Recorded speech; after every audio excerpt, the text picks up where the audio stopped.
Sahabat Kompas TV, kasus kematian Vina masih menjadi sorotan. Belakangan ini muncul ekstraksi percakapan lewat chat yang diperlihatkan oleh pengacara Saka Tatal, Edwin Partogi. Nah, pada kesempatan kali ini bersama saya sudah ada pakar telekomunikasi, Roy Suryo, yang akan mencoba membahas ekstraksi chat tersebut.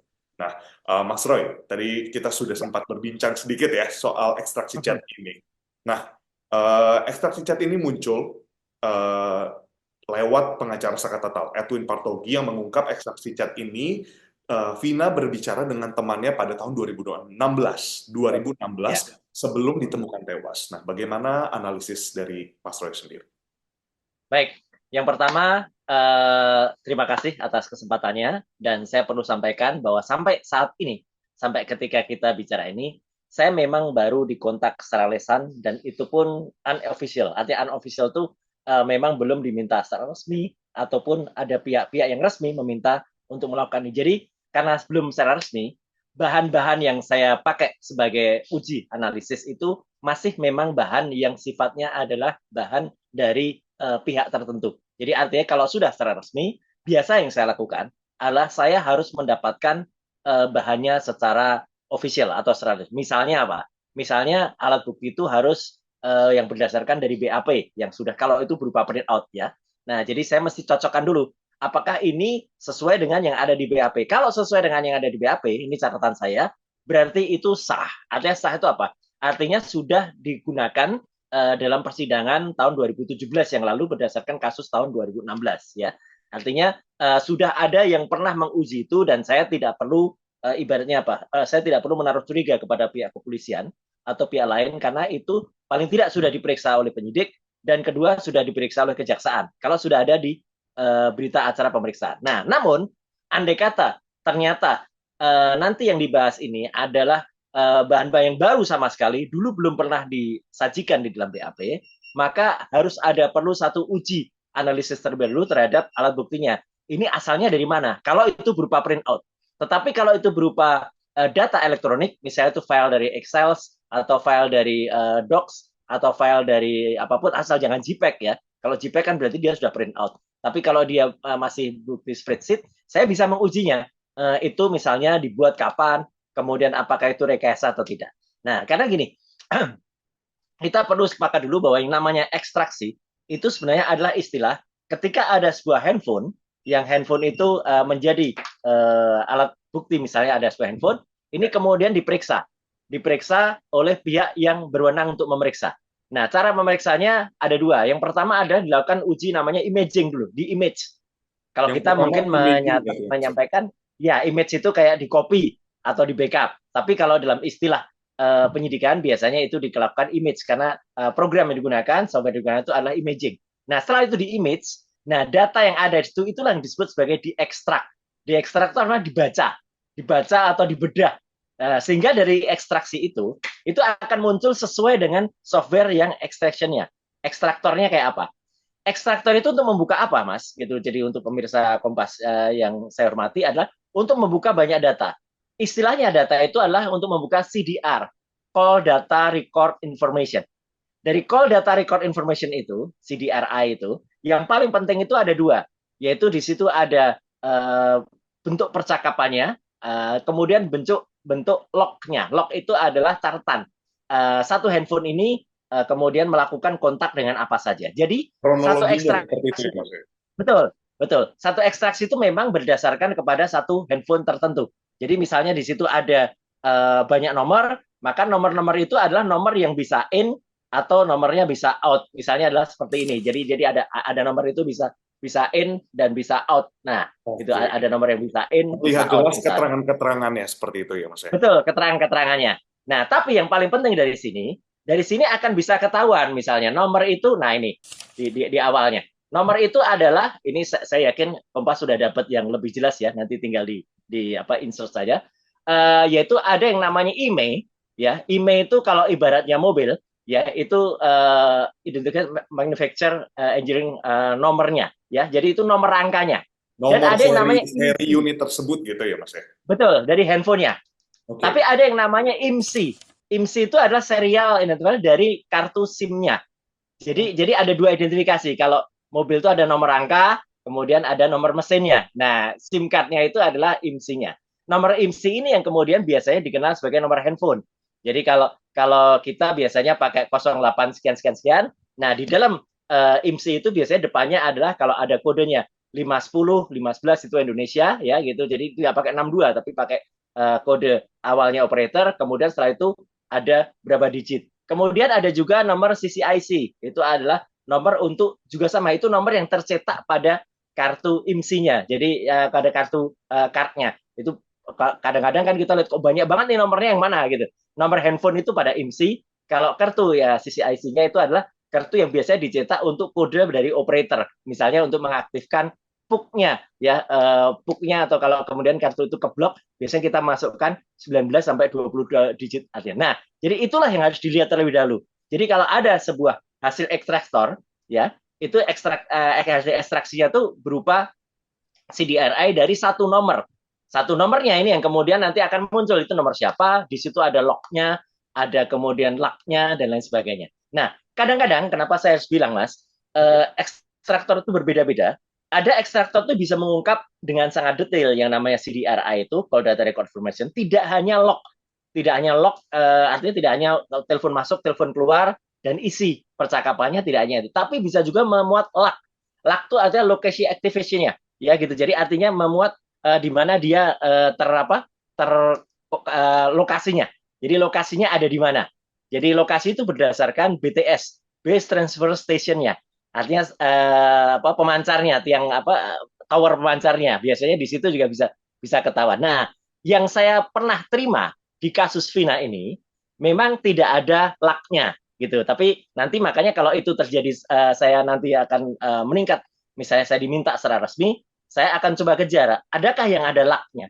Nah, kalau yang ada laknya, udah selesai nih, gampang banget gitu. Kalau ada laknya kan jelas nanti, tidak perlu diperdebatkan lagi pada kondisi yang bersangkutan waktu itu di pertengahan tahun 2016, yang bersangkutan ada di mana, kemudian yang dituju yang di SMS ada di mana itu keluar semua, gitu loh gitu. Nah, hanya masalahnya adalah apakah data itu masih ada? Karena kalau data itu masih ada, berarti kan harus ada dua objek yang kita periksa. Handphone dari Vina itu apakah masih disimpan oleh jaksa? Karena kalau dulu misalnya disimpan oleh penyidik, kemudian disimpan oleh jaksa, itu barangnya masih ada nggak? Gitu. Barangnya masih ada pun, masih bisa nggak nanti diaktifkan kembali? Karena sudah 8 tahun kan gitu. Jadi mungkin baterainya sudah dicari baterai yang pas lagi. Kalau charger saya kira masih sama. Tapi kalau diaktifkan masih mungkin atau enggak. Dan yang kedua, apakah data yang ada tersimpan di operator, kalau tidak ada di handphone, itu ada di operator, itu masih bisa backupnya dibuka.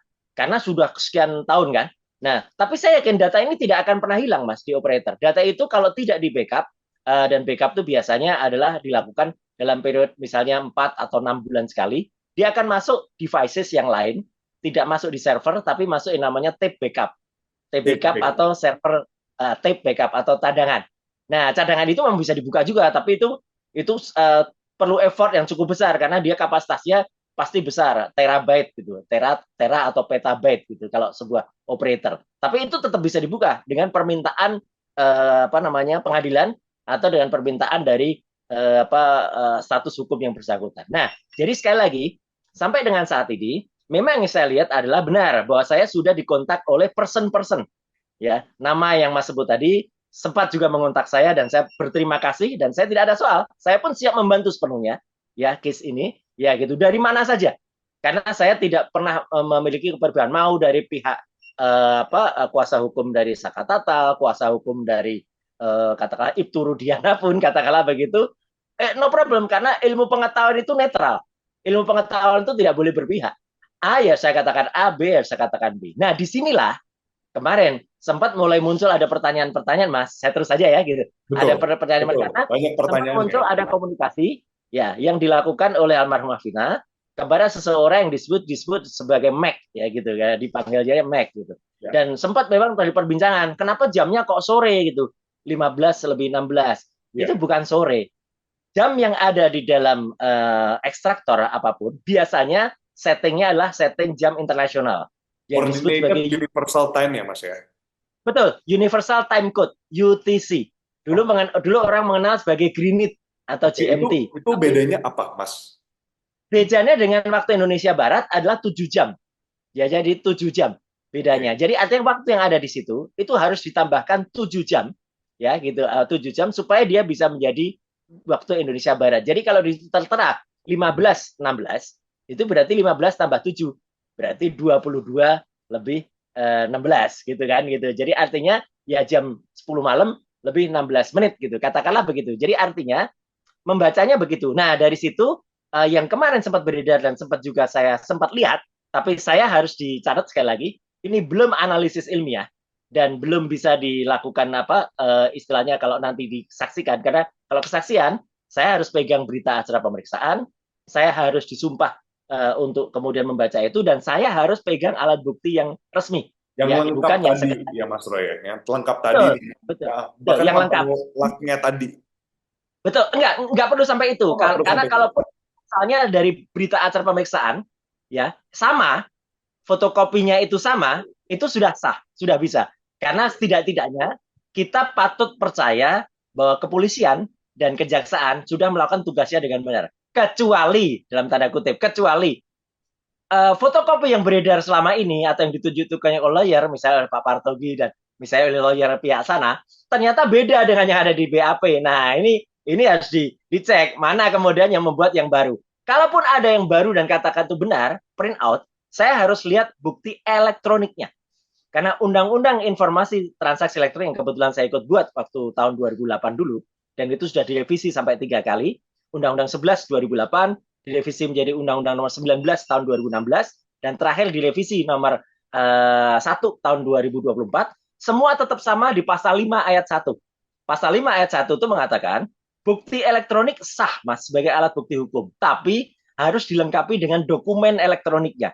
Arti dokumen elektronik apa? Yaitu dokumen berupa filenya, file apa dalam extension Excel atau file extension doc, tapi bukan file extension JPEG ya atau gambar. Karena kalau gambar berarti itu cuman dari fotokopi itu kemudian difoto kemudian muncul menjadi gambar JPEG gitu. Nah, jadi dari situ baru Mas terungkap. Tapi artinya gini, kalau itu sudah terungkap, ya sudah. Sebenarnya clear banget kasus Vina ini nggak perlu berkepanjangan sampai berbulan-bulan.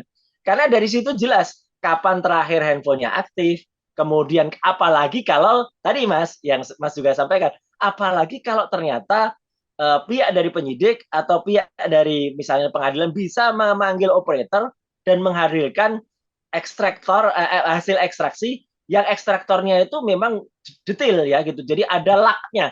Nah kalau ada laknya, udah gampang banget lah CCTV yang kemudian diperbincangkan dan sebagainya, itu nggak perlu lagi nyari. Sekarang kan masih bertanya, katanya ada 9, ada yang dari minimarket, ada yang dari perumahan elit, ada yang dari dekat jembatan Talun dan lain sebagainya. Nggak perlu jauh-jauh ke sana karena dari sisi handphonenya saja itu sudah benar-benar menunjukkan mempointing posisi BTS atau base transceiver mana sehingga dia bisa cepat akan ketahuan apakah memang di pinggir jembatan terakhir itu komunikasi atau di dekat flyover atau terakhir komunikasinya masih aktif itu ada di dekat sekolah yang tempat dia kanon itu apa dilakukan apa ya rura paksa dan lain sebagainya atau di tempat lain itu Mas gitu. Oke, Mas Roy tadi menarik untuk bagian untuk mengetahui tower BTS mana bahkan yang sampai yang Ya, dipakai saat mengirimkan pesan tersebut. Nah, betul. tapi apakah itu seakurat itu dan apa yang sebenarnya mempersulit untuk mengecek lag tadi, Mas Roy? Ya, sebenarnya gini, memang harus akurat. Karena alat uji elektronik ini kan memang harus akurat dan ini biasanya memang kita pakai. Artinya kita pakai. Jadi kayak Mas ingat mungkin dulu ada kasus misalnya yang terkenal banget tuh ada apa namanya teror di Jalan Tamrin gitu ya. Nah di Ya. Jalan Tamrin yang waktu itu ada di yang ngulas Pak Tito waktu itu belum Kapolri gitu ya. Beliau mengukakan dengan sangat detail. Atau bahkan kasus yang sama dengan orang yang sama dan kebetulan saya juga ikut bantu yaitu kasus tentang Tommy Soeharto gitu ya. Dia ada di mana waktu itu. Nah, itu kan kita juga mendeteksinya dan itu ditulis dalam bukunya Pak Tito. Gitu gitu apa saya juga ada di nama saya ada di situ. Itu juga bahwa waktu itu kita ikuti kalau bukan yang bersangkutan, orang terdekatnya. Nah, orang terdekatnya waktu itu dapat terungkap ternyata ada di perumahan namanya Maleo di Tangerang Selatan gitu ya. Nah, akhirnya ketangkepnya juga di situ. Nah, jadi itu detail banget. Karena base transfer station itu memang bisa mendeteksi sampai ke titik paling dekat.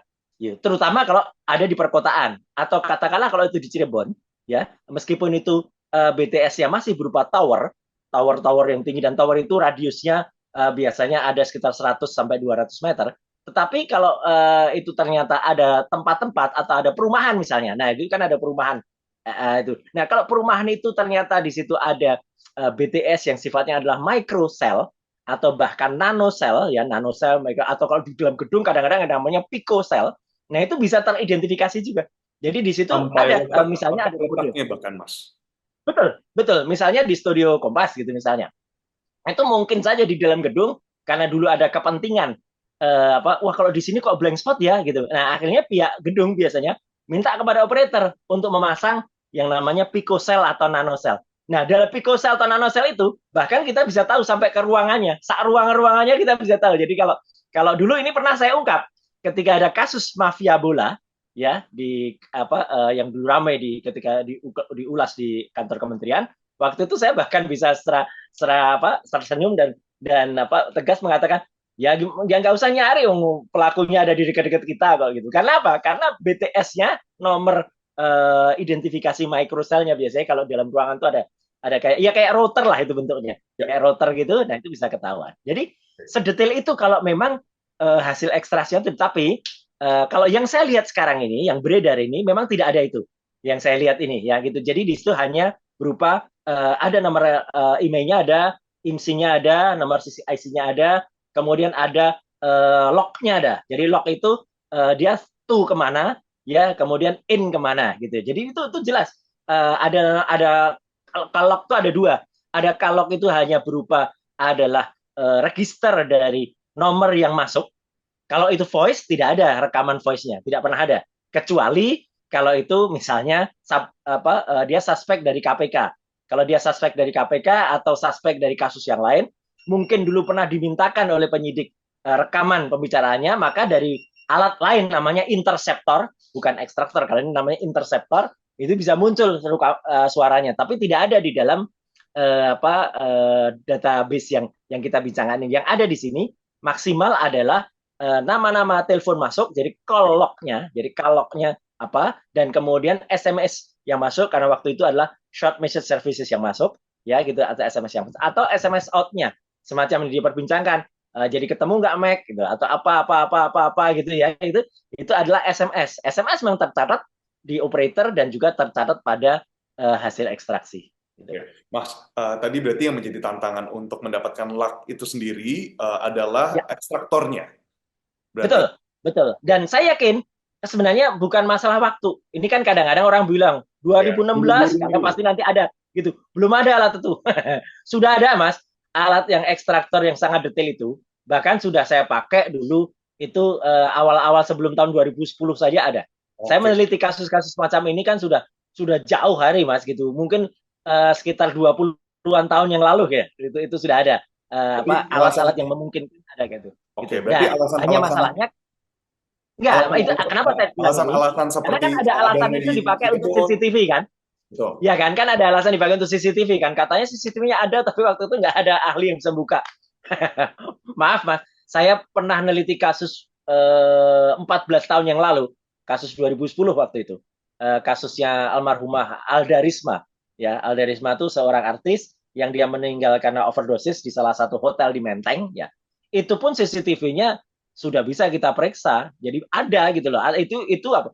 Itu 16 tahun yang lalu. Maaf, 14 tahun yang lalu. Jadi tahun 2010 saja bisa. Lah ini kita kasusnya tahun 2016 kok gitu. Jadi kalau saja misalnya Polsek atau Polres Cirebon tidak memiliki petugas yang ada ya, kejaksaan atau hakim kan sebenarnya bisa minta kepada Mabes Polri gitu, dan Mabes mungkin nanti memerintahkan Polda yang bisa, misalnya adalah Polda Jabar waktu itu ya, atau kalau Polda Jabar nggak bisa, minta ke Barreskrim atau Mabes. Mabes pasti adalah ekspertisnya, dan saya yakin polisi itu pasti ada. Jadi artinya kenapa nih saya harus bilang gitu, supaya tidak ada alasan lagi kalau nanti ternyata ini zaman dulu nggak ada ekstraktornya. Ada ya, hanya saja mungkin sekarang mungkin ya ini saya harus posibilitasnya. Ya, handphonenya sendiri sudah tidak bisa dibuka lagi, misalnya sudah rusak secara teknis ya. Jadi handphonenya masih ada fisiknya, tapi tidak mungkin dibuka lagi karena mungkin sudah udah rusak benar ya, baterainya sudah tidak ada, kemudian ada baterainya pun dia sudah mati sama sekali. Meskipun ini sebenarnya sih kalau dikasihkan tukang handphone di Roxy atau di Glodok itu pasti menyala lagi lah gitu, gitu. Jadi sebenarnya masih segala cara lah gitu ada. Tapi kalaupun tidak, sepanjang bukti-bukti ekstraksi yang sekarang sudah beredar itu sama dengan yang ada di berita acara pemeriksaan, ya oke, itu gunakan saja. Jadi cepat aja gunakan itu untuk bisa digunakan sebagai alat bukti yang sah. Setidak-tidaknya time code-nya atau waktunya itu bisa memastikan kalau yang bersangkutan masih melakukan komunikasi pada jam sekian ke sekian dan dengan orang-orang yang ada. Dan orang-orang yang ada itu pun sebenarnya bisa kemudian dilakukan pemanggilan gitu. Saya pernah melihat di salah satu tayangan, dua orang itu kemudian sempat dihadirkan juga selaku narasumber dan mereka mengatakan iya benar, waktu itu mereka berkomunikasi juga kok gitu. Jadi mereka ingat, cuman biasanya ingatan orang tuh itu tidak sedetail ingatan teknis dari handphone. Kalau handphone detail banget kan, jam 10 malam lebih 16 itu clear. Kalau ingatan orang kan kadang-kadang wah mungkin sore ya, ternyata malam gitu lah gitu. Atau kapan gitu kadang-kadang. Makanya kesaksian orang itu, sekali lagi dengan segala hormat saya, ya kadang-kadang bisa saja dia dilalat atau dicabut, ya gitu. Karena apa? Ingatan orang itu memang pendek, tidak sepanjang ingatan dari atau catatan digital evidence yang ada di handphone. Tapi sekali lagi, kalau kepolisian dan kejaksaan dan juga kasus ini mau diteliti secara sains, alias scientific crime investigation, selalu yang disampaikan oleh tim ya lakukan analisis secara ilmiah ini melalui data ekstraksi handphone, melalui nanti CDR yang ada, call data reconfirmation, dan pastikan juga apakah semua itu sudah pernah diajukan di dalam persidangan, ya buktinya itu ada atau kalau itu ada di sana dan sesuai sama, tidak ada rekayasa, kan tadi ada pertanyaan apa rekayasa apa enggak, nah itu juga bisa. Jadi kadang-kadang ada aja kreativitas yang saya sebut kreativitas yang itu kadang-kadang di print lagi, kemudian diketik lagi, kemudian hanya disajikan print out. Kalau hanya berupa print out, sekali lagi, tidak bisa digunakan, apalagi print out itu berbeda dengan yang ada di BAP. Tapi kalau print out-nya sama dengan yang ada di BAP, daripada kita mengulang lagi BAP, ya udah, pastinya kan ada orang bertanggung jawab. Dan biasanya petugas dari kepolisian yang ditugaskan itu, setidak-tidaknya dia memiliki kompetensi untuk melakukan ekstraksi itu. Karena kan saya lihat ada beberapa halaman itu hasil ekstraksinya. Ada yang sampul depannya yang dia menunjukkan identifikasi handphone, ada kemudian log-nya, kemudian ada juga isi dari handphonenya. Soalnya kan ada juga tuh yang saya sempat lihat sekilas ya. Saya belum melakukan analisis detail kata resmi karena saya memang belum diminta. Ya. Ini maksudnya apa? Kok ada gambar-gambar beberapa orang, ada JPEG. Nah, itu berarti gambar itu memang ada di dalam handphone yang bersangkutan. Handphone itu kalau diekstraksi muncul semua gitu gambar-gambar atau bahkan sisa gambar yang pernah di-delete pun itu bisa ditampilkan kembali. Dulu saya pernah ini mengungkap kasus kayak gini. Jadi ada penganiayaan seseorang di salah satu hotel di dekat Kompas ya, di Selipi, di Ibis ya, itu melibatkan salah satu anak buah artis. Waktu dia menganiaya anak buahnya, kemudian gambar-gambarnya sudah dihapus, tapi kemudian handphonenya dihadirkan. Saya diminta oleh kepolisian waktu itu untuk kemudian melakukan ekstraksi terhadap handphone itu. Saya gunakan ekstraktor yang betul keluar semua, Mas. Keluar semua. Gambar-gambarnya banget. Sudah bisa keluar, keluar gitu. Kalau ekstraktornya itu memang ya lumayan canggih dan orang yang melakukan ekstraksi bisa, Mas. Kalau ekstraksi canggih, tapi kalau yang ekstraksi juga nggak bisa, ya sama aja gitu. Jadi alhamdulillah waktu itu keluar semua, digunakan sebagai alat bukti di persidangan. Dan ini yang penting, ketika melakukan itu semua, harus dilakukan sebagai lawful action. Gitu. Artinya lawful action itu secara hukum benar. Jadi saya diminta secara resmi. Itu tadi makanya saya bilang, harus diminta secara resmi ya. Jadi ada permintaan secara resmi. Yang kedua adalah, ketika melakukan itu saya tanda tangan juga berita acara pemeriksaan. Kemudian saya disumpah, ada berita acara sumpah. Dan setelah saya melakukan itu, saya lakukan itu tertulis, lengkap, dan kemudian disaksikan oleh, dan saya tidak boleh kemudian dengan seenaknya itu saya bawa pulang, kemudian dilakukan apa enggak. Karena saya pun dulu melakukannya di kantor kepolisian. Jadi saya lakukan di kantor kepolisian, dan apalagi kalau sekarang kan polisi juga banyak lah expert kayak gitu kan gitu. Ada Pak Muhammad Nuh, ada Christopher, dan lain sebagainya. dia bisa lakukan itu, dan ketika dia melakukan ekstrak kayak gitu, keluar semua Mas nanti. Begitu keluar semua, ya sudah, itu nanti akan bisa digunakan sebagai alat bukti yang sah sesuai dengan Undang-Undang Informasi Transaksi Elektronik yang terbaru nomor 1 tahun 2024. Oke, Mas Roy, tadi menarik untuk di bagian tadi yang kita lihat itu adalah log keluar dan Ya, masuk, baik telepon maupun ya, pesan, seperti itu. SMS. Nah, tapi apakah dari tadi kita udah bicara banyak, Mas Roy juga dijelaskan setelah proses Ya, ekstraksi ini. Nah, ya, tadi nggak jadi alasan, ada dari bisa meminta ke operator, lalu juga kita tahu ya, bisa melihat tergantung ekstraktornya dan bagaimana nanti yang betul. dilibatkan siapa. Ya, Nah, tapi ya. apakah saya penasaran betul? Apakah suara juga bisa diekstraksi nantinya, bukan hanya pesan Ini, teks seperti itu? ya, saya harus bilang Mas, suara itu besar kemungkinan dalam kasus Vina tidak ada, ya, besar kemungkinan, ya. Kenapa? Kenapa? Kenapa? Karena yang bersangkutan, maaf ini, dengan segala hormat saya, memang bukan TSK korupsi, ya kita bukan koruptor. Kalau dia tersangka sebagai kasus korupsi atau dia tersangka koruptor, dia suspek itu, biasanya KPK itu kemudian melakukan yang namanya interceptor, ya, melakukan alat namanya interceptor atau melakukan intersepsi terhadap seseorang. Dan ini pun hanya pihak-pihak tertentu yang boleh melakukan, gitu loh. Oke. Ini pernah terjadi dulu. Saya pernah diminta oleh salah satu instansi resmi ya waktu itu untuk melakukan intersepsi ya beberapa tahun yang lalu. Tapi saya bilang saya tidak punya kewenangan atau hak untuk melakukan itu. Jadi kerjasama saja dengan pihak yang biasa melakukan itu. Dan ternyata ketika melakukan itu, ya alhamdulillahnya orang yang bersangkutan, kebetulan dia memang TSK gitu korupsi, koruptor, ternyata sudah dilakukan interceptor oleh institusi yang melakukan penyidikan terhadap hal itu dan bisa muncul ini sudah kok datanya sudah ada semenjak 2 tahun yang lalu gitu. Jadi ya 2 tahun yang lalu omongannya ada Mas gitu. Karena apa? Karena pembicaraan itu memang sudah terekam. Tapi Mengapa kasus Vina saya ini tidak yakin bisa diintersepsi, Mas Roy? enggak. Saya yakin tidak. Karena apa? Ya, mohon maaf ini sebelumnya. Vina memang bukan siapa-siapa. Vina Eki sebelumnya bukan siapa-siapa.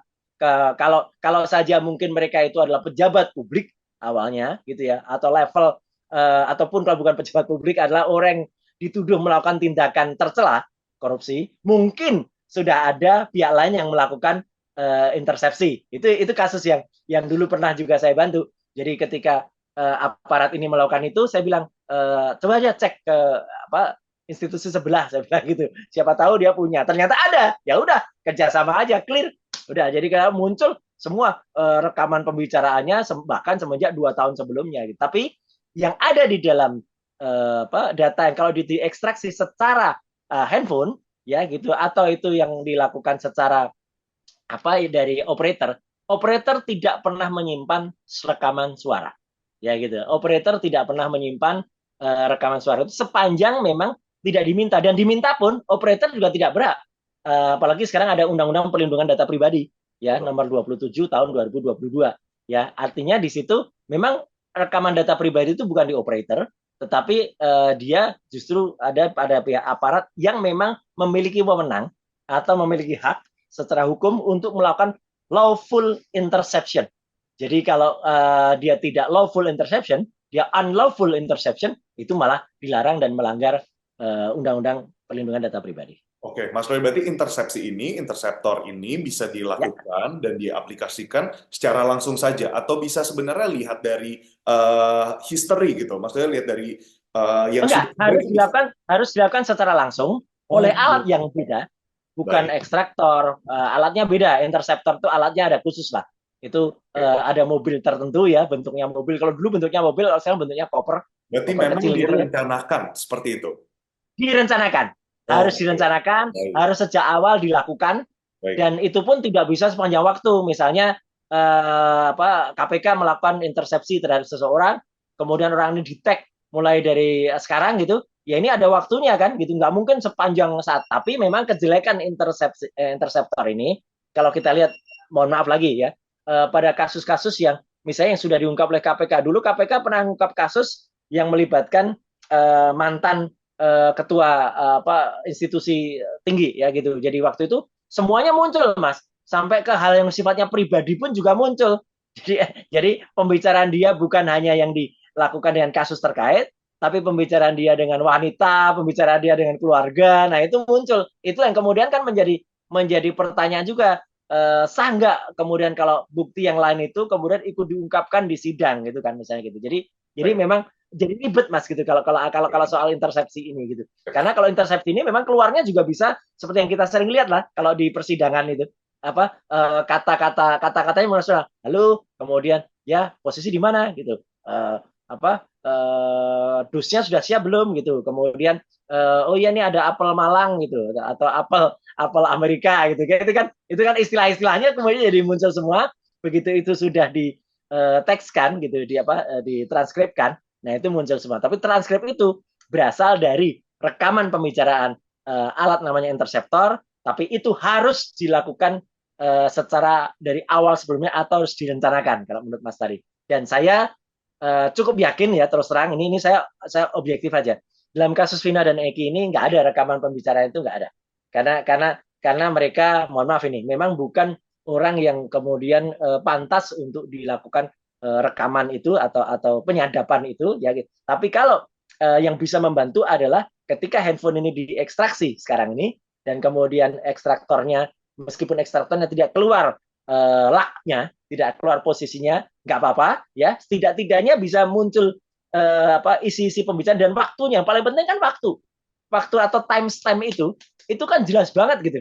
Ternyata pada jam sekian mereka masih gitu, atau jam sekian mereka masih komunikasi. Berarti ini apa? Mohon maaf ini kalimat saya, kata-kata saya mungkin agak agak apa ya menghebohkan. Itu membuyarkan kesaksian-kesaksian secara oral dari orang-orang, Mas. Karena kalau kesaksian orang itu kan bisa dia ada apa ya, ada pretensi tertentu. Tapi kalau alat bukti berupa ekstraksi ini nggak ada anunya mas. Dia nggak ada pretensinya terhadap apapun ya dia A ya dia bilang A. Di situ terjadi komunikasi atau terjadi komunikasi. Kalaupun terjadi kesalahan, biasanya kesalahan itu ada pada setting waktu biasanya. Tapi kalau setting waktu ini adalah setting waktu dari operator, biasanya dia nggak salah.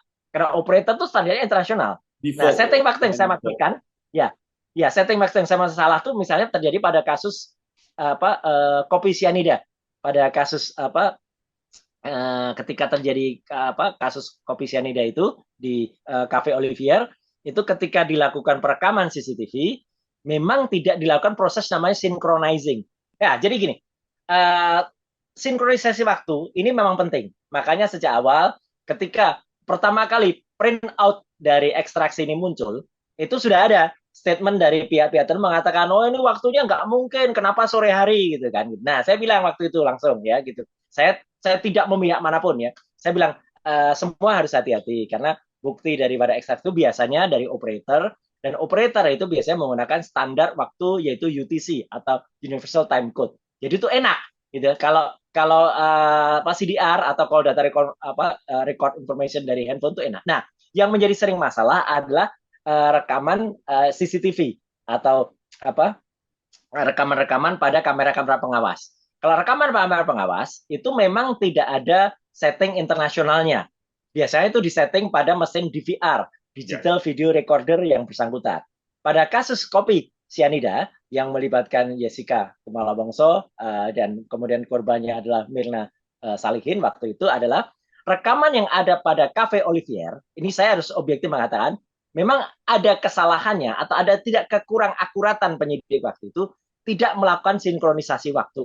Jadi itu ada perbedaannya dan itu pada persidangan ramai banget itu. Itu ada perbedaan sekian menit, itu yang mengatakan itu bisa dimanfaatkan oleh lawyer masing-masing. Yang satu mengatakan oh, buktinya dia pada saat itu masih ada di kasir kok gitu. Tapi kan kemudian ada uji klinis lain yang membuktikan kalau ternyata bukti sianida itu dideteksi itu bisa berpengaruh pada saat dia masuknya itu sekian jam sebelumnya.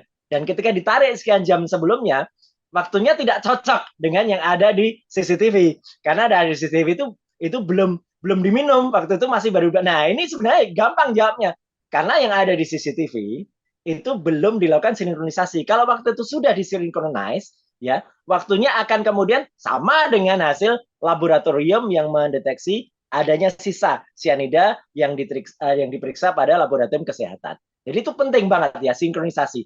Nah, kecuali CCTV yang bersangkutan itu di up ke dalam satu apa namanya cloud ya. Sekarang kan banyak Mas Ya, CCTV yang di up ke cloud. Misalnya kita punya CCTV di rumah, kita up ke cloud. Nah, waktu di cloud ini biasanya bisa disinkronize, gampang. Kalau waktunya di cloud, tinggal kita bandingkan cloud sistem misalnya XMI atau misalnya CCTV HK Vision atau apa itu biasanya akan muncul nanti waktunya. Itu tinggal di setting. Tapi sekali lagi, sinkronisasi waktu kalau pada kasus Vina dan Eki itu sebenarnya gampang, clear banget. Tinggal waktunya disesuaikan dengan UTC, Universal Time Code, artinya Indonesia ini UTC plus 7.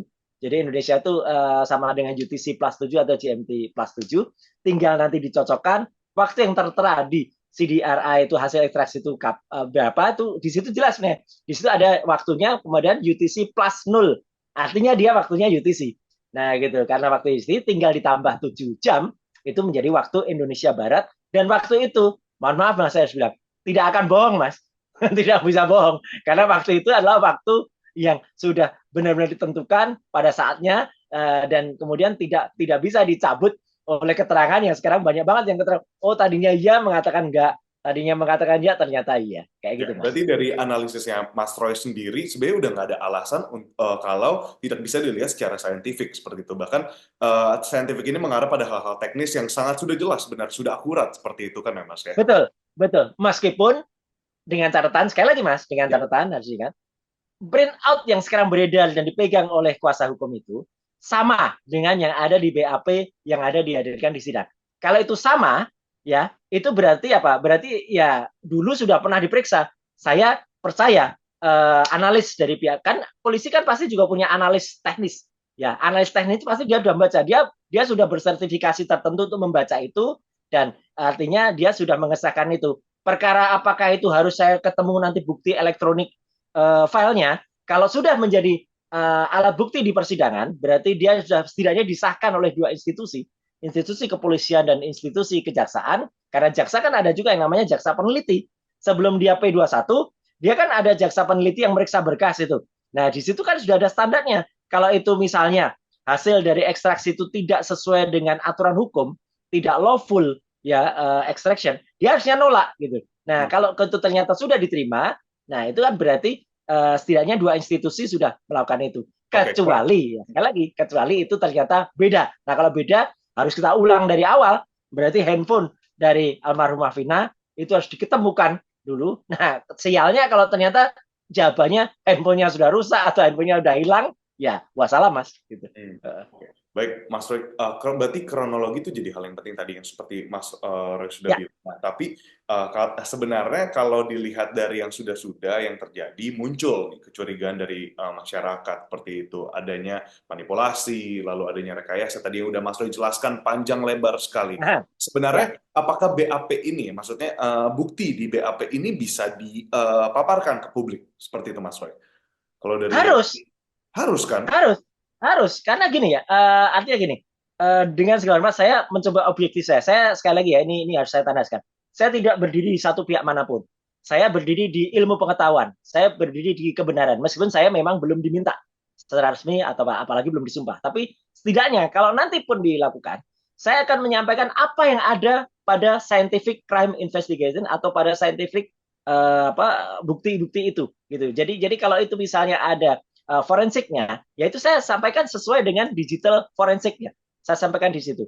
Nah, apakah ini harus dikemukakan masyarakat? Harus. Karena namanya berita acara pemeriksaan itu sudah sah, itu harus diketahui juga oleh publik. Kan itu kan biasanya itu menjadi berkas yang kemudian itu dibaca di persidangan. Perkara apakah? Nah, ini pandangan hukum nih, Mas. Artinya bukan pandangan saya. Apakah bukti itu ternyata digunakan tidak di persidangan? Kalau dia digunakan, dulu digunakan, berarti dia nggak bisa digunakan sebagai novum. Tapi kalau dia ada di bukti, tapi belum digunakan, dia bisa sebagai novum. Itu kan istilahnya. Novum adalah sesuatu yang sifatnya sudah ada pada waktu itu, ya, tetapi tidak digunakan sebagai alat bukti. Itu novum. Bukan berarti alat bukti yang sama sekali baru atau alat bukti yang baru ditemukan setelah peristiwa itu ada, itu bukan novum.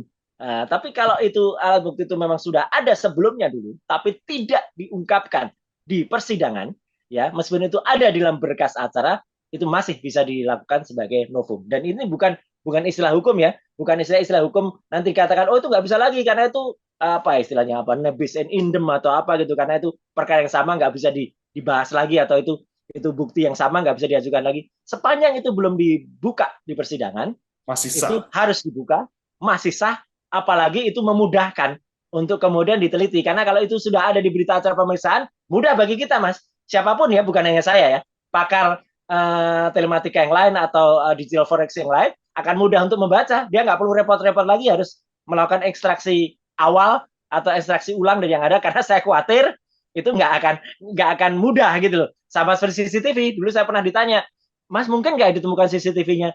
Nah, kalau dulu nggak pernah ada yang ngerekam, artinya nggak pernah ada yang menyelamatkan CCTV itu, hard disk itu nggak pernah disimpan, ya repot sudah 8 tahun yang lalu kan itu pasti akan tertimpa-timpa dengan rekaman yang lain. Tapi kalau waktu dulu hard disk dari DVR itu pernah disimpan dan kemudian itu misalnya di apa ya disegel atau kemudian baru akan dibuka lagi di persidangan karena dulu mungkin nggak ada yang bisa buka. Nah sekarang itu bisa dibuka, itu benar-benar bukti yang luar biasa gitu bisa dipakai di persidangan. Tapi kalau CCTV saya kok nggak yakin masih bisa diangkat lagi. Gitu. Oke, Mas Roy, saya mau tanya singkatnya, Ya, kira-kira ya, jika memang ternyata di BAP ini tidak sesuai atau mungkin tidak lengkap tadi yang sudah disampaikan dan ya. harus mengulang, harus kembali dibuka lagi di ponsel Ya, korban Vina dan ya, juga di sini ponsel dari yang menghubungi seperti itu, menerima ya. pesan, mengirim pesan, itu harus diulang lagi. Kira-kira apa yang dibutuhkan dan Waduh, memungkinkan atau tidak?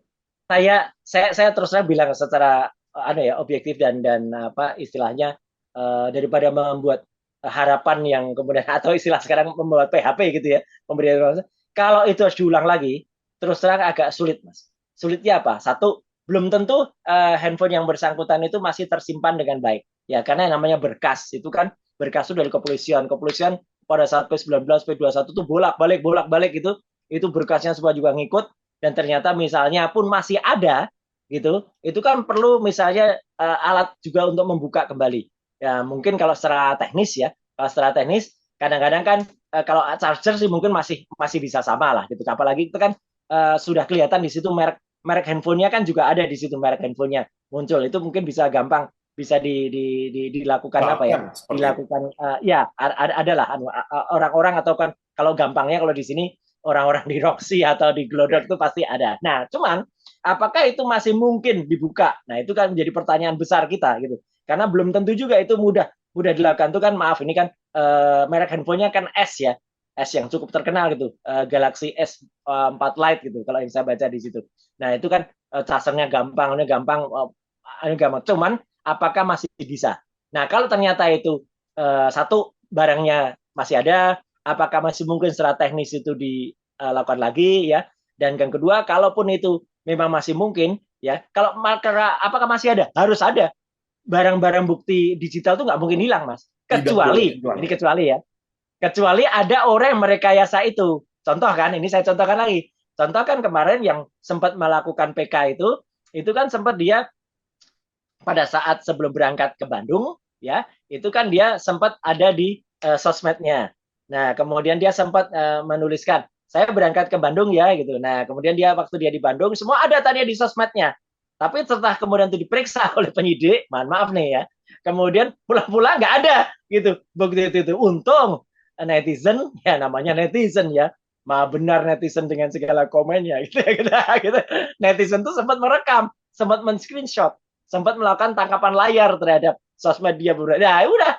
Jadi udah terbukti ini dulu ada kok, sekarang nggak ada. Nah, berarti itu ada kemungkinan rekayasa. Jadi kalau saya sih lebih baik tidak usah mengulang kalau mungkin ada. Kalau bisa pakai berkas yang masih ada semua, tinggal berkas itu kemudian dilakukan penelitian atau pengesahan lagi ya, apakah itu memang sama dengan yang ada beredar. Kalau ternyata yang beredar ini beda, ini mungkin saja kan gitu ternyata ada rekayasanya, ya berarti harus cari siapa yang merekayasa berkas yang sekarang beredar. Ya. Nggak boleh gitu kalau kemudian ada pihak-pihak tertentu yang memalsukan seolah-olah itu dari BAP, padahal itu bukan dari BAP. Gitu. Harus hati-hati juga. Oke, itu sama-sama yang mau kita simak pastinya ya Mas Roy Ya, bersama-sama juga dengan sahabat Kompas betul. TV di sini. Terakhir Mas, Siap. tadi kita udah panjang lebar berbicara Ya. soal sebenarnya sudah tidak ada alasan lagi untuk tadi Mas Roy juga bilang ini kasus sebenarnya tidak perlu menunggu berminggu-minggu. Nah, tapi Iya. kalau dari yang Mas Roy lihat sendiri, kira-kira apa sih Mas yang menjadi tantangan dari semua pihak dan juga sebenarnya apa sih yang memperlambat kasus ini untuk bergulir? Terus terang gini, terus terang Mas, ini terus terang ya dari hati Ya, saya yang paling dalam. ya, Terus terang awal saya itu tidak terlalu tertarik masuk kasus ini, terus terang ya gitu awalnya. Karena apa? Kasus ini sebenarnya simple, simple gitu sebenarnya. Kasus-kasus macam ini itu yang setara dengan ini, itu dengan mudah dan cepat sekali. Kepolisian tuh cepat kok ngungkap kasus kayak gini. Seperti saya tadi lihat sampaikan, kasus bom Tamrin, kasus Tommy, kasus ada perampokan di mana itu dengan cepat bukti CCTV, kemudian bukti rekaman handphone tuh cepet banget. Hitungannya bahkan kadang-kadang hitungannya bukan minggu, hitungannya hari atau bahkan jam udah langsung keluar. So, kasus ini kok panjang banget gitu. Jadi waktu itu saya terus terang melihat ada apa sih kasus ini gitu. Nah, kemudian mulai muncul bahwa kemungkinan besar ini ada kesalahan di awal, kesalahan prosedur di awal yang tadinya sebenarnya kasus A hanya kasus 33 gitu, 33 itu kecelakaan gitu ya, hanya kasus 33, kemudian menjadi kasus apa pembunuhan. Nah, kemudian pasti ada pihak-pihak yang kemudian merasa keberatan kalau kemudian diulang lagi atau diulang lagi. Nah, itulah makanya kemudian kan muncul banyak silang pendapat. ya, Kemudian ada sampai institusi yang sama saja seolah-olah tampak beradu gitu ya.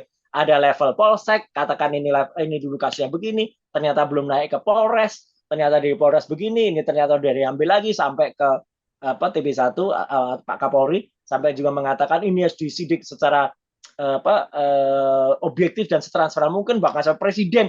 Begitu sudah sampai presiden komentar, ini bagi saya Mas terus terang malah aduh, kasus kayak gini kok harus melibatkan sampai RI 1 sih gitu.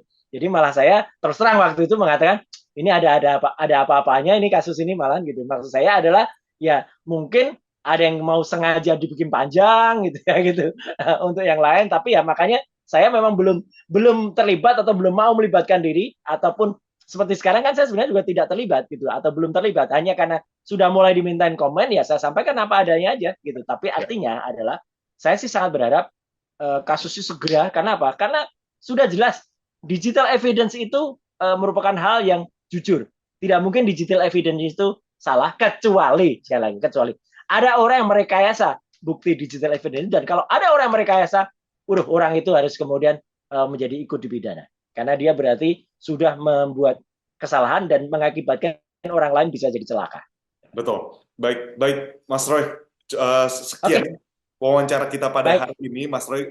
Begitu, siap. terima kasih. Kami dari Kompas TV juga bisa berbincang-bincang mengenai ekstraksi Sama-sama, percakapan Mas. dari ponsel Vina ini. Nah, sahabat Kompas TV semua yang ada di rumah dan yang menonton sekarang wawancara dengan Mas Roy barusan yang kita lakukan, mengetahui dan juga pastinya berharap bahwa pihak kepolisian dapat menyelidiki Ya, dan juga menuntaskan kasus ini dengan sesuai cepat. dengan prinsip Betul. digital apa scientific evidence ya gitu ya. Betul. Investigationnya harus menggunakan digital evidence. Ya, Ya, dan juga dengan akurat dan juga presisi. Nah, siap. harapannya juga untuk semua pihak yang dilibatkan, baik itu ekspertis maupun dari pihak-pihak lainnya, seperti kuasa hukum dari banyak pihak yang sudah ikut di dalam kasus Ya, ini, dapat juga mengutamakan tadi sains dan juga ya, mengutamakan yang pastinya kebenaran.